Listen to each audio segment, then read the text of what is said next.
if you can tell by the screen, we've had a sandstorm and I think it's still ensuing, but we must continue. So now I was planning on heading to Tehran, which is the capital of Iran, but I'm gonna go to the Caspian Sea and come down into Tehran hopefully tomorrow. So today's a long journey, another 9-hour journey,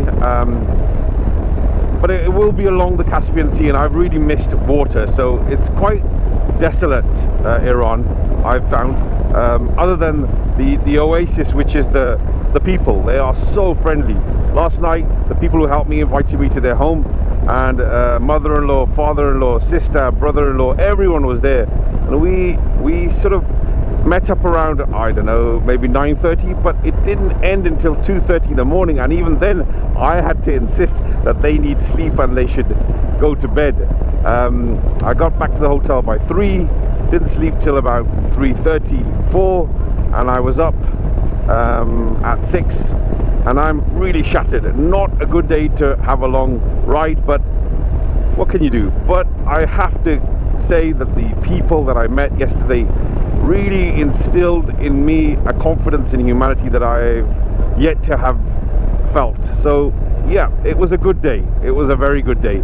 Unfortunately, because I was engrossed in their company and just enjoying the whole affair, I didn't record as much as I should, but you know, it might be a good idea to have a shorter video.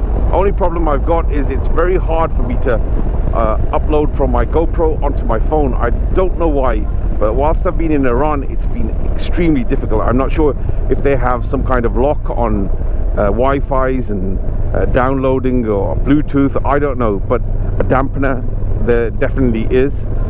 So I will try to record something or load something soon, but I'm not sure when. Until I get a clear Wi-Fi, I think it might be difficult.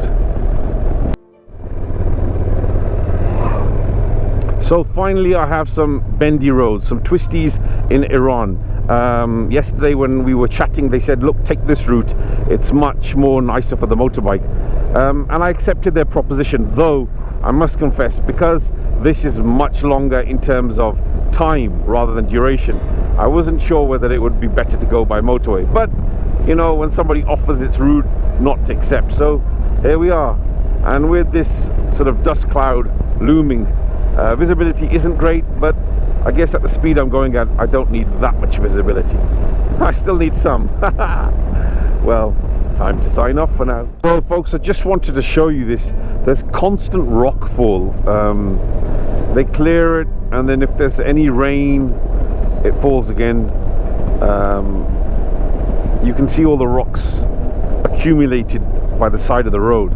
And I mean, now I've sort of passed the more dangerous part. It only dawned upon me I should really record it for your visual pleasure, but yeah, you can see my point.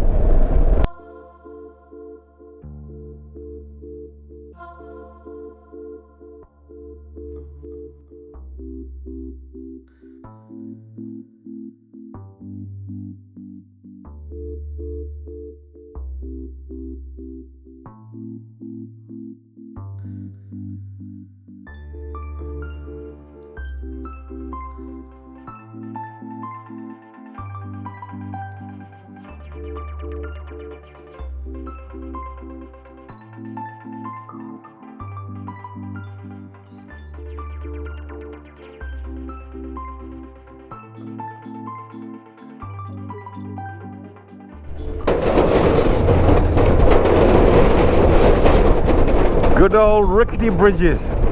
Life wouldn't be the same without them.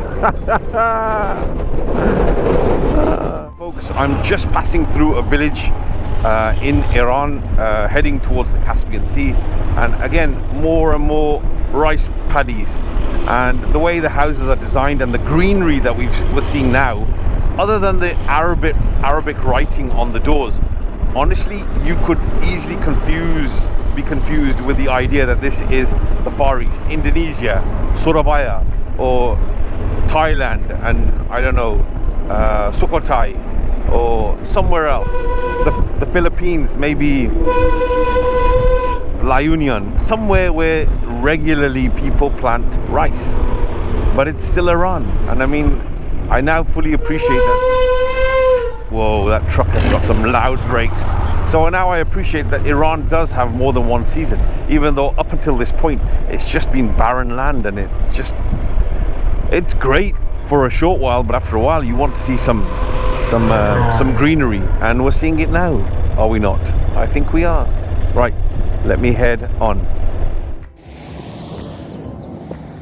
The one side barren land, the other side olive orchards.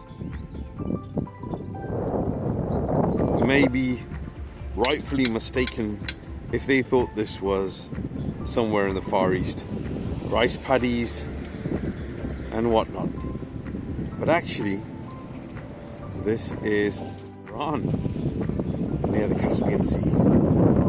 Folks, I think you can see what I've stopped for. Cable cars, and it goes right to the top of that mountain. I think it's about £5, and for Iran that's really expensive, but obviously £5 is nothing for a wonderful ride, and there's a massive queue that's built up, so we shall see what happens. We get in or we don't.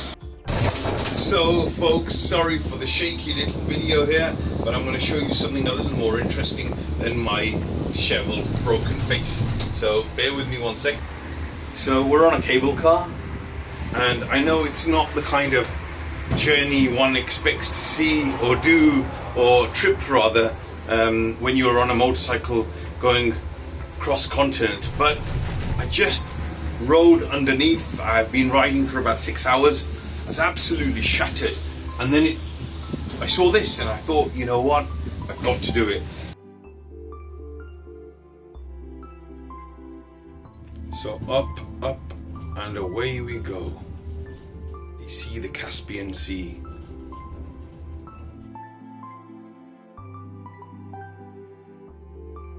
So now we're at extreme height, but I'm going to show you that we still haven't reached the top. If I just turn the camera around and you read that. Oh, that's a fair distance to go yet.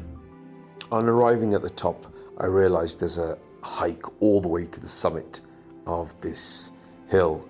So what can one do? Sitting on a bike means I need exercise, so venture I did to the very top. No panoramic view because there's forests all around, but it's a tough walk, that's for sure. Let me show you. Out of breath, nice and wet, and I'm at the top-ish. I think there's about another dozen or two steps, but we can dispense with those because we've got to get on our way, heading in the direction of Tehran. Right, time to smile and move on. So folks, this is where I'm staying. I don't know what it is. It's supposed to be a suite. I'll show you the room in a second. But what's really interesting is this little picnic ensemble and then the Caspian Sea. I wanted to get a room outside so I can have a view of the Caspian Sea. So my room doesn't have a view, but it has this, like I said, this seating area.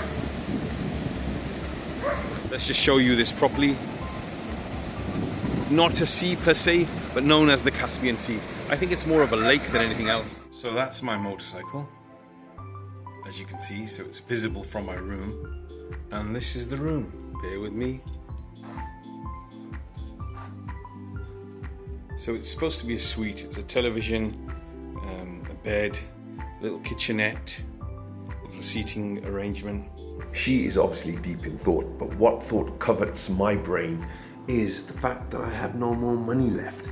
After spending money for this room, and I didn't get breakfast, so I've only had lunch.